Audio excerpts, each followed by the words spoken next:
Supreme Court grapples with leaving Donald Trump on presidential ballot in Colorado. 7 takeaways.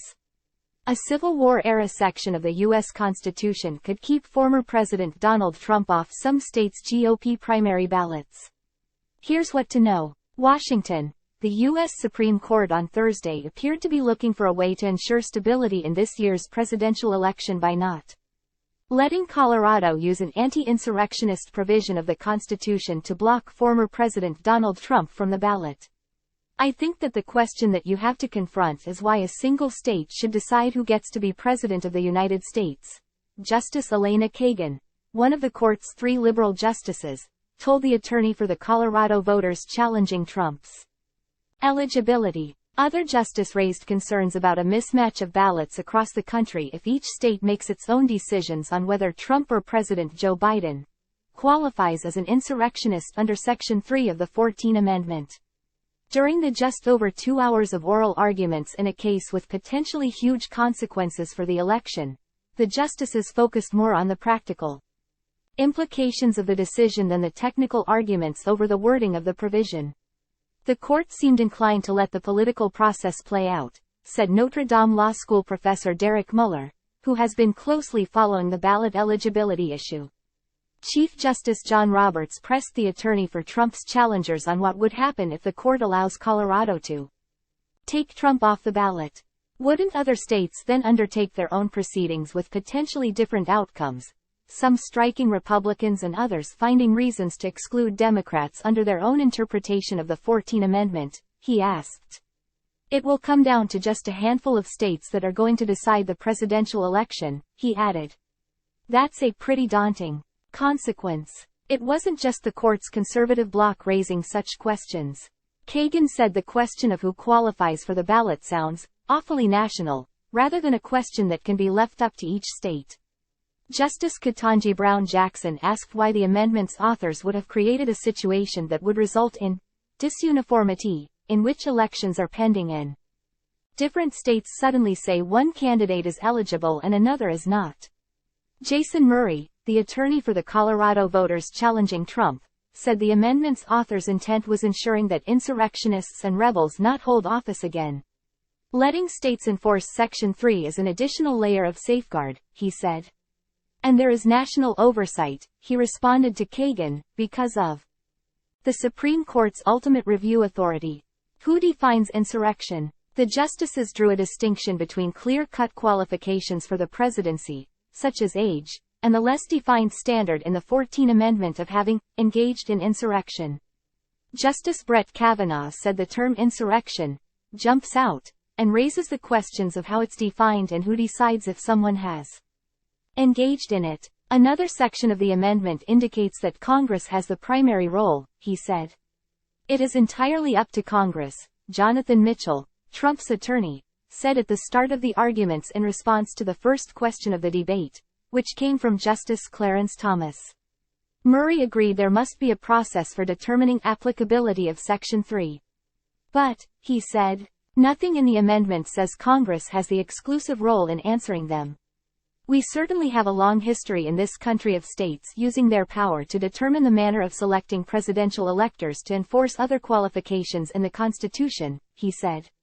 And the Supreme Court can interpret the amendment for the states just as it interprets other constitutional provisions, he argued. Was there an insurrection on January 6, 2021?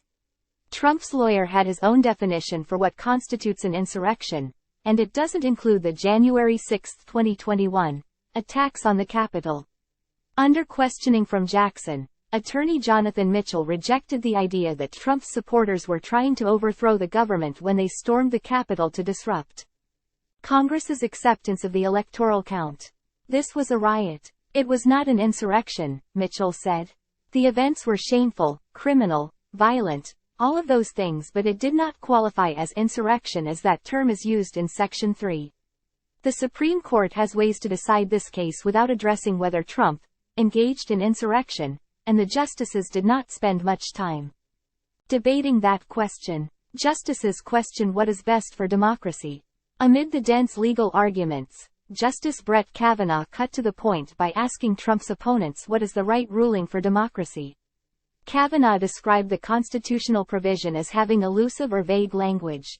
He questioned disenfranchising potentially millions of voters by removing a candidate from the ballot. What about the background principle, if you agree, of democracy?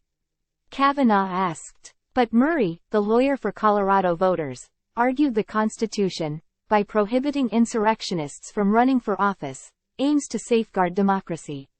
The authors of the provision aimed to prevent people who violently broke their oaths to the Constitution from being trusted to hold power again.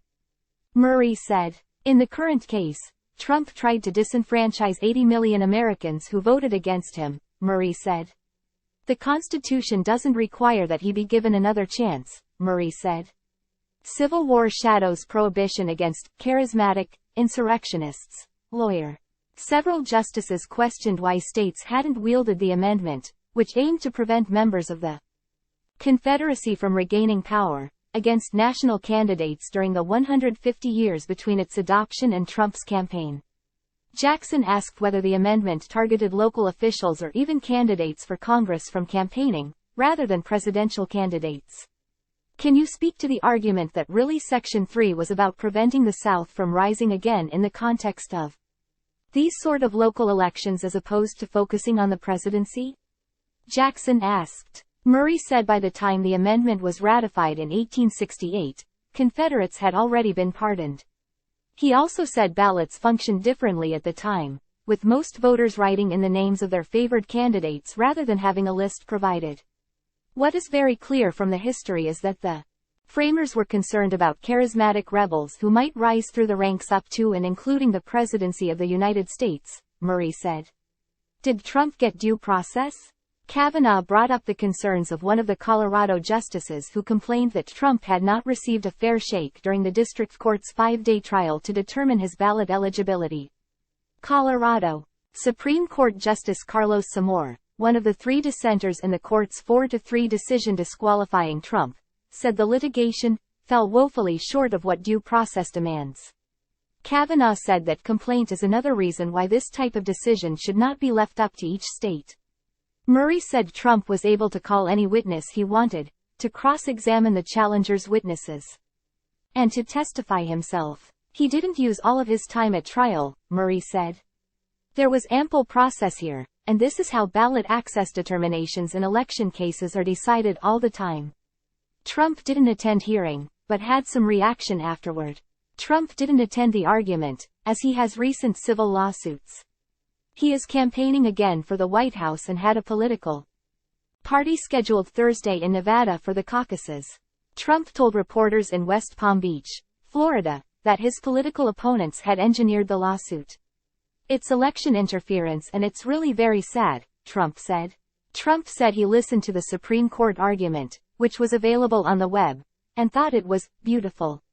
I hope that democracy in this country will continue because right now we have a very, very tough situation with all of the radical left ideas with the weaponization of politics, Trump said.